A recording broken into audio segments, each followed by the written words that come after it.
Welcome to Amish Shakti 5858 War and Love Reports. I am Amit Goodman.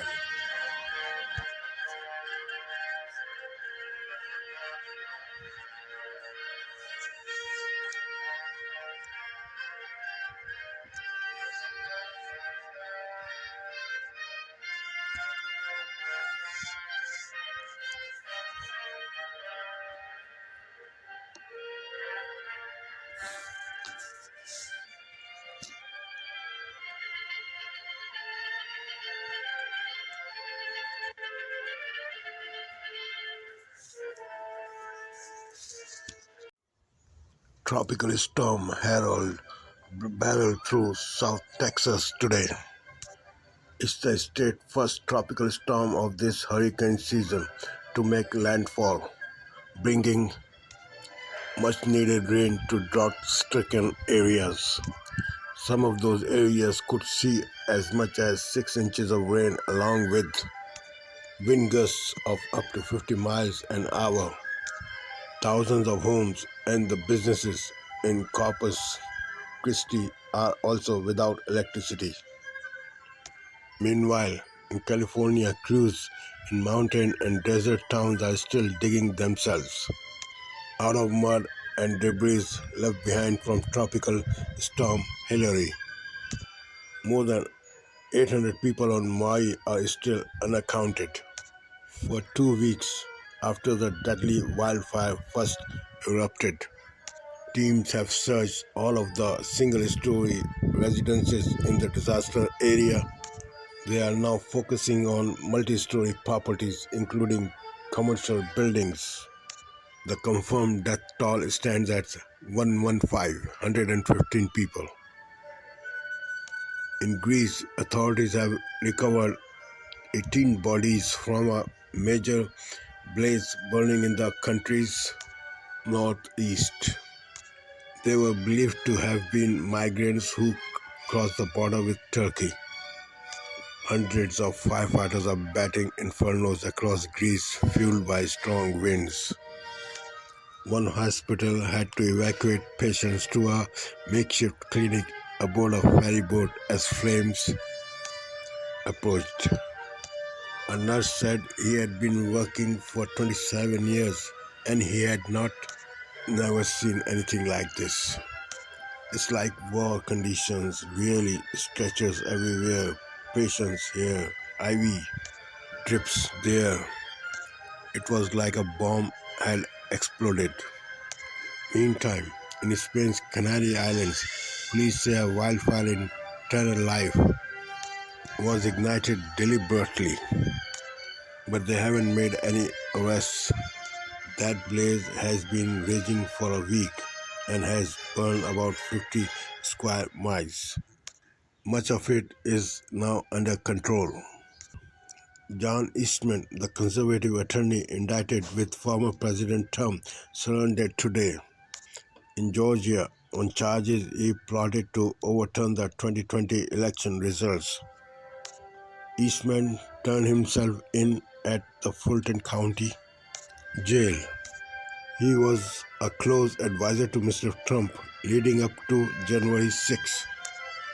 Meantime, two other co-defendants, former Justice Department lawyer Jeffrey Clark and former Georgia Republican Party chair David Safar, filed paperwork to transfer the case to federal court. Donald Trump says he will surrender Thursday. A new UN report paints a grim picture of the situation in Afghanistan since the Taliban takeover. It found that more than 200 former UN officials and security forces have been killed by the Taliban in the last 2 years. The UN documented over 800 cases of serious human rights violations. The Taliban mostly targeted members of the former army, police, and intelligence forces. Shima nuclear power plant will start releasing treated radioactive wastewater into the Pacific Ocean as early as Thursday. The Japanese government says it's essential so they can keep cleaning the facility. The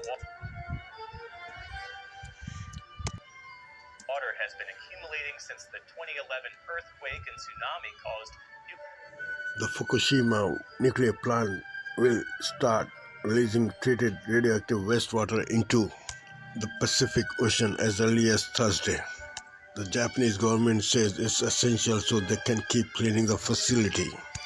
The water has been accumulating since the 2011 earthquake and tsunami caused nuclear meltdown at the plant. An executive in charge of the release said safety is their highest priority. He said, staying on our guard, we will promptly proceed with the preparation for the release. We have decided to start by discharging small amounts in an earlier manner, in a careful manner, while checking the impact of the release on the surrounding environments. The decision sparked protests in neighbor South Korea, where some fear the wastewater release poses a threat to the environment and safety of seafood. The UN nuclear watchdog has already approved the plan. There are new concerns today about the toll the conflict in Sudan has taken on children.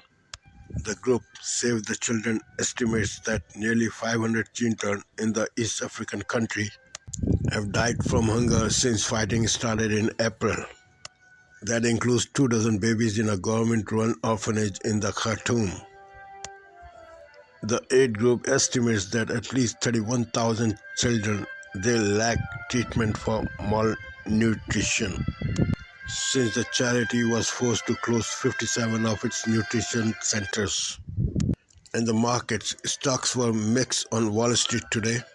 The Dow Jones Industrial Average lost 175 points. The Nasdaq rose 8 points.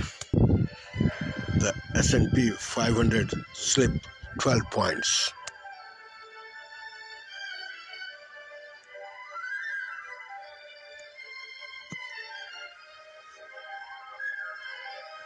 In Georgia, Atlanta city officials have announced an intricate signature vilifying process that's forced activists campaigning to get a public referendum aimed at stopping a massive $90 million police training complex to delay, turning in the tens of thousands of signatures they have collected in support of the major voting rights.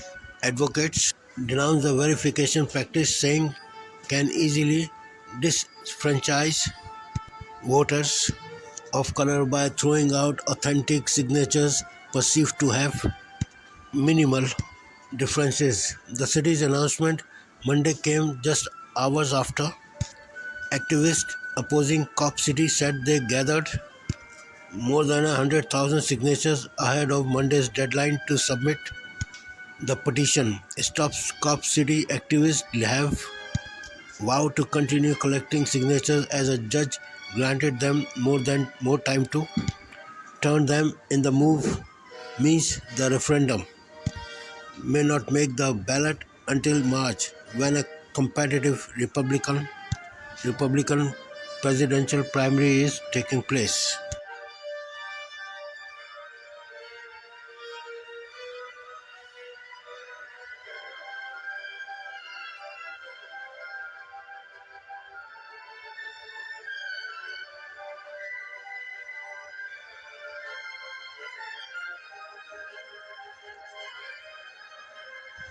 A newly released video shows the shocking police raid on the home of the Marion County Record's 98-year-old co-publisher Joanna Meyer.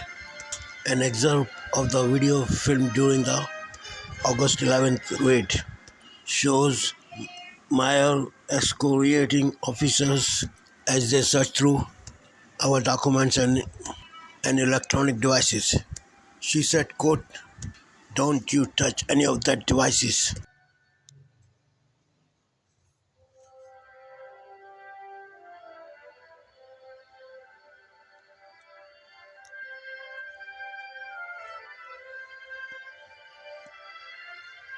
On Monday, Democrats' Oversight Committee called for a federal investigation into conditions at prisons during this summer's unprecedented heat wave. In Texas, where most prison cells lack air conditioning, at least 41 prisoners have died of heart-related or undetermined causes so far this year.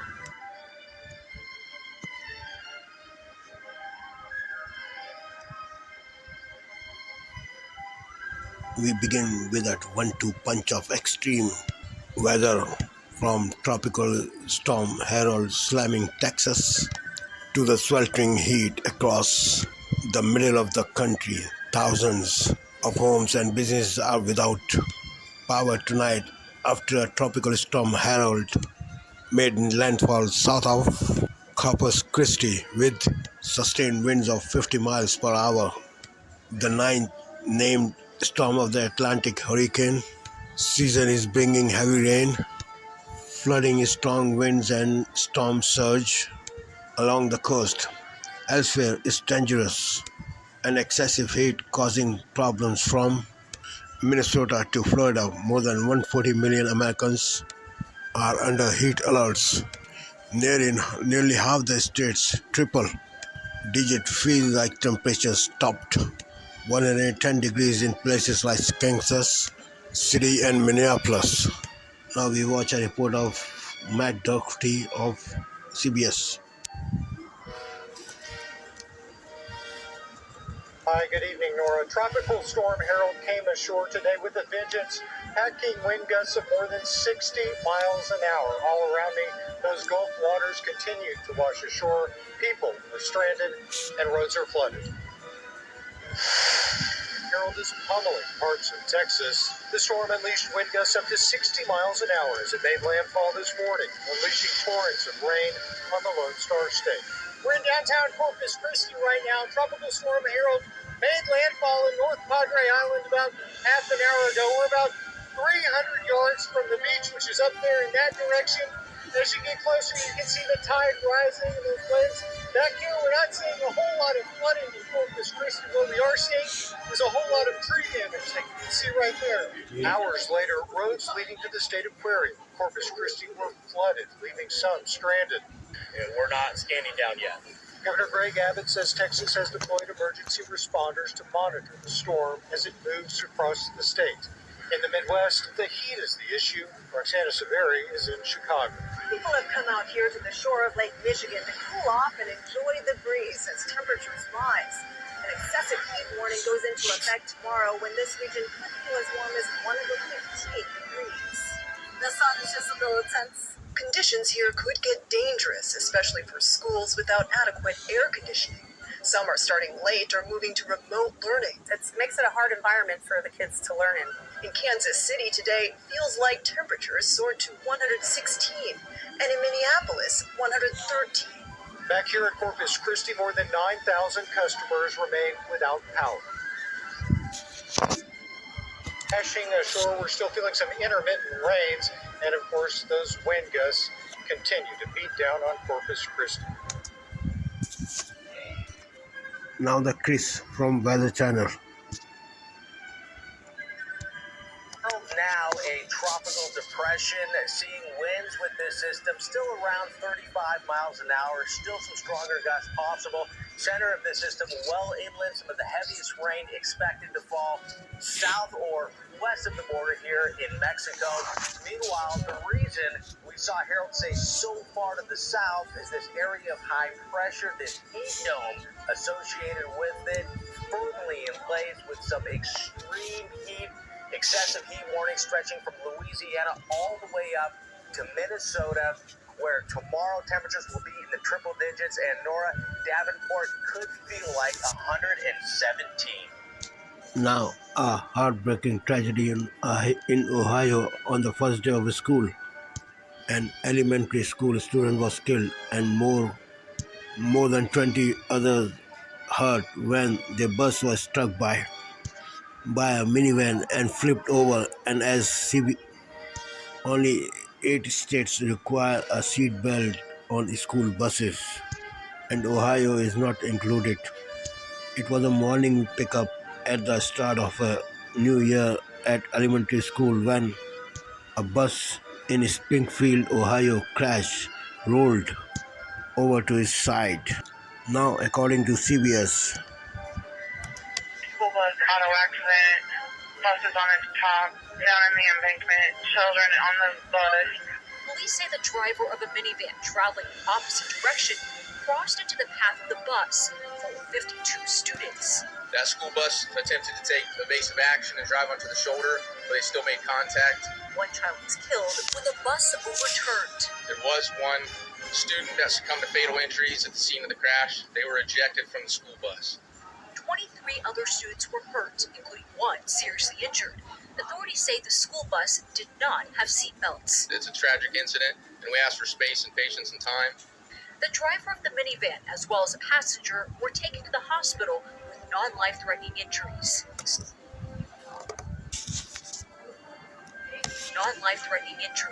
Stunned parents rushed to reunite with their children nearby.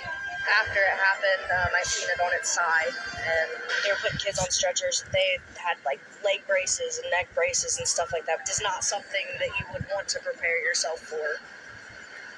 Nearly all of the injured children have been released from the hospital. Police tell us there could be charges ahead. The crash remains under investigation, Laura. there are new details about Donald Trump's plans to surrender to authorities in Georgia. Sources says the former president will turn himself in Thursday night. He is facing charges related to his attempts to overturn the results of 2020 election. Some of Trump's 18 COVID defendants began surrendering today.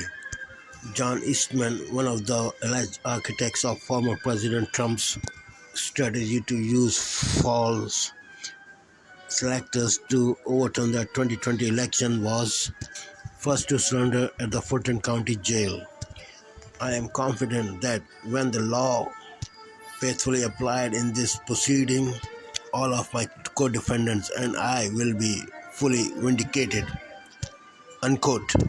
Eastman was one of two to turn themselves in today in testimony to the January 6th committee last year. Former White House lawyer Eric Hershman said Eastman called him the day after the Capitol attack to discuss challenging the Georgia's results. This was the advice Hershman gave him. Get a great effing criminal defense lawyer. You're going to need it. So far, a dozen of the 19 co-defendants have secured bond agreement with District Attorney Bonnie Willis, including the former president, who has a cash bond set at $200,000.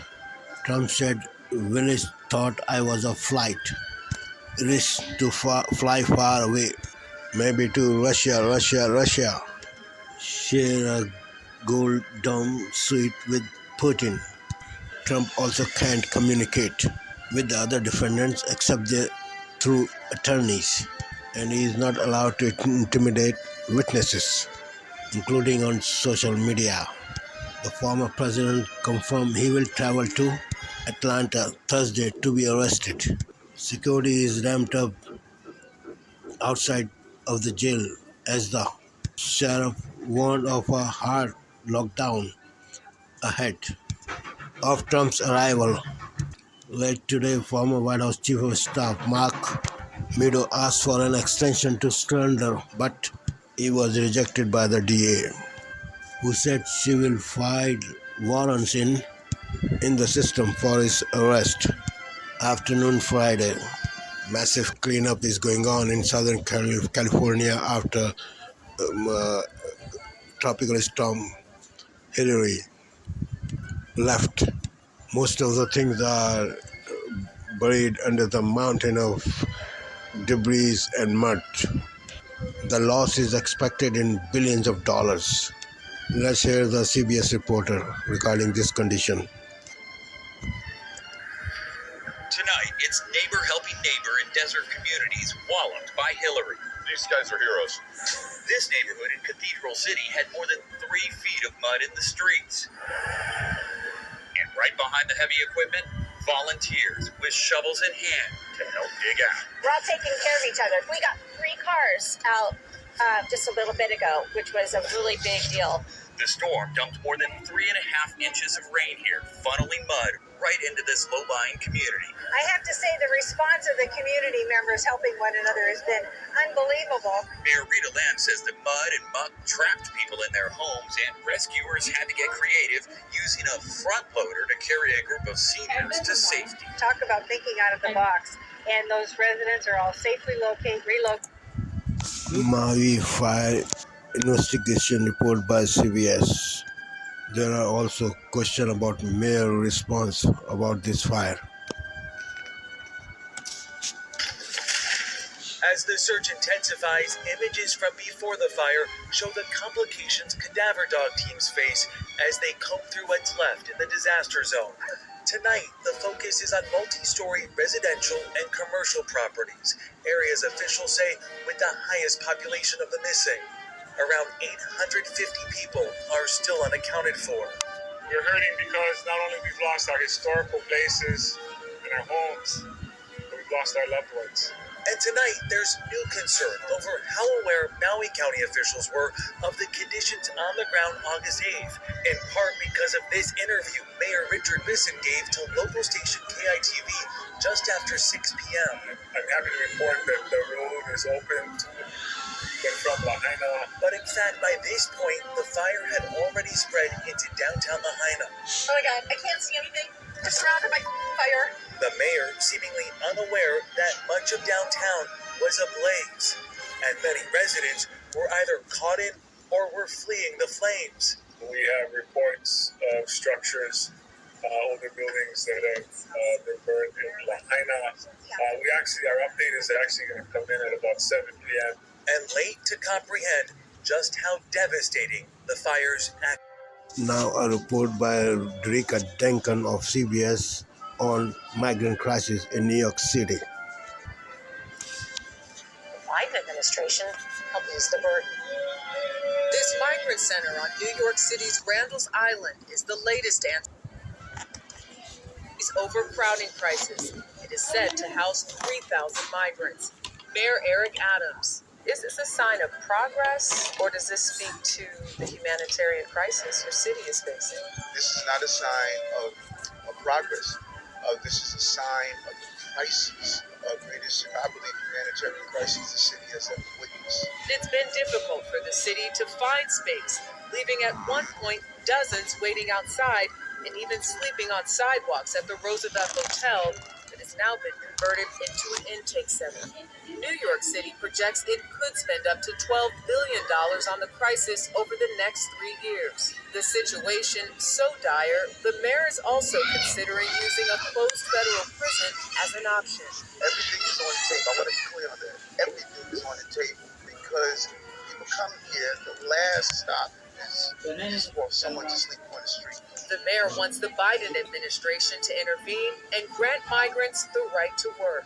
What would you say to President Biden if he's listening right now? The precursor to sleep, to enjoy the American dream is the right to work. The right to work. Let them work. While the White House emphasized in a statement to CBS News its commitment to working with cities, it says Congress needs to approve additional funding. Jerika Duncan, CBS News.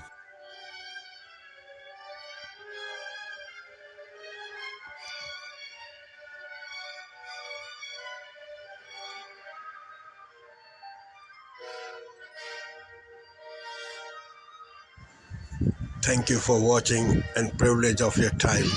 This is Amir Shakil 5858. I am Amir Woodman. Have a good life.